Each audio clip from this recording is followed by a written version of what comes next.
క్రీస్తునందున్న ప్రియులకు ప్రేమతో వందనాలు తెలియజేయుచున్నాను. డిసెంబర్ నెల 25వ తేదీ 2024. ఈరోజు దేవుడు మనకు చేస్తున్న వాగ్దానం ఏమిటనగా లూకా శుభవార్త 2వ అధ్యాయము 14వ వచనం. సర్వోన్నతమైన స్థలములలో దేవునికి మహిమయు, ఆయనకిష్టులైన మనుష్యులకు భూమి మీద సమాధానమును కలుగునుగాక. ఆమేన్.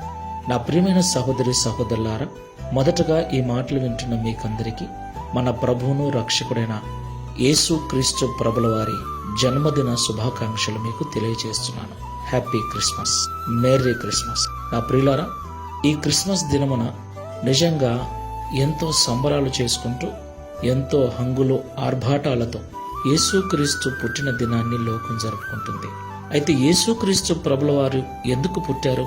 పాపులను రక్షించుట కొరకు పుట్టారు. దేవునికి మహిమ కలుగును గాక. పాపంలో ఉన్న మనిషిని రక్షించటం మాత్రమే కాకుండా ఈ లోకంలో ఎవరైతే ఆయనకి ఇష్టలుగా జీవిస్తూ ఉంటారో వారికి సమాధానం ఇవ్వటం కొరకు ఆయన పుట్టాడు. అవును ప్రియులారా, యేసుక్రీస్తు ప్రభుల వారు సమాధానకర్త.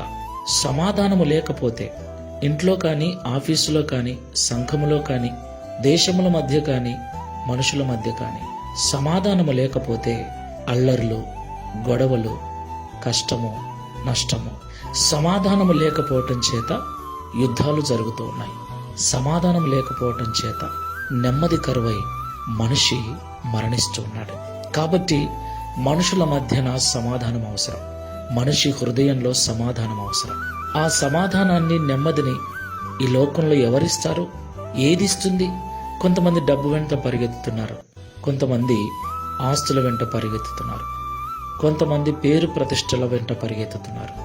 ప్రియులారా, ఈ లోకంలో దేనిని సంపాదించినా అది మనకు సమాధానం ఇవ్వలేదు. మనకు సమాధానం ఇవ్వగలిగిన ఏకైక దేవుడు సమాధానకర్త అయిన యేసయ్య. మరి ఆయన మనకి ఎప్పుడు సమాధానం ఇస్తాడు? ఆయనకు ఇష్టలుగా ఉన్నప్పుడు. దేవునికి మహిమ కలుగును గాక.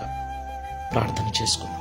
సమాధానకర్తవైన యేసయ్య, పరిశుద్ధమైన మీ నామమునకు స్తోత్రాలు చెల్లిస్తున్నాం. ప్రపంచ మానవాళి పాప విమోచన కొరకు పరలోకాన్ని విడిచి భూలోకానికి దిగి వచ్చి పశువుల పాకలో మా కొరకు పుట్టిన దినం ఇది. ఈ దినమును పండుగగా జరుపుకొనుటకు మీరు మాకిచ్చినటువంటి కృపను బట్టి స్తోత్రాలు. ప్రభువా, మమ్మల్ని పాపముల నుండి విడిపించుట కొరకే కాదు, నీకిష్టులుగా మేము జీవిస్తే సమాధానాన్ని కూడా మాకు అనుగ్రహిస్తారని ఈ ఉదయకాల సమయంలో మాట్లాడినందుకు స్తోత్రాలు. అవును తండ్రి, సమాధానము లేక ఎంతో మంది విడిపోతున్నారు. రాష్ట్రాలు, దేశాలు సైతం విడిపోతున్నాయి. సమాధానం లేక మనుషులు గొడవలు పడుతూ, అల్లర్ల పాలవుతూ ఎన్నో ఇబ్బందులకు గురవుతున్నారు.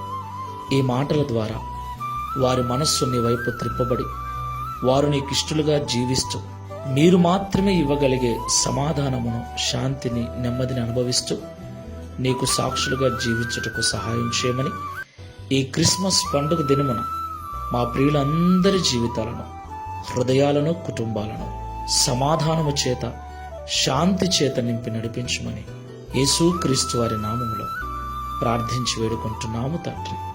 ఆమేన్. Praise the Lord. God bless you.